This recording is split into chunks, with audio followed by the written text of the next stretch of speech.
السلام عليكم ورحمة الله وبركاته. أهلا وسهلا بكم مجددا. اليوم فكرة مشروع جديدة بدون أي خسائر. الفكرة بسيطة سهلة جدا، وهي صناعة نوع من أنواع الورود لتزيين الملابس، لتزيين الخزائن، لصنع بها الكثير من التحف الفنية.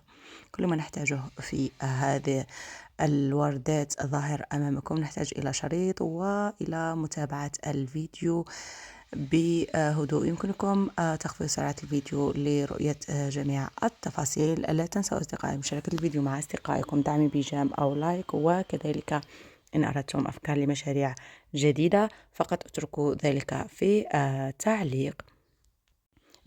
بالنسبة لسعر البيع، يمكنكم ضرب التكاليف في 3. عندما أقول التكاليف أقصد سعر الشريط، كذلك سعر الأحجار، وكذلك سعر القداحة أو الولاعة، وكذلك سعر غراء البلاستيكي الذي ألصقنا به.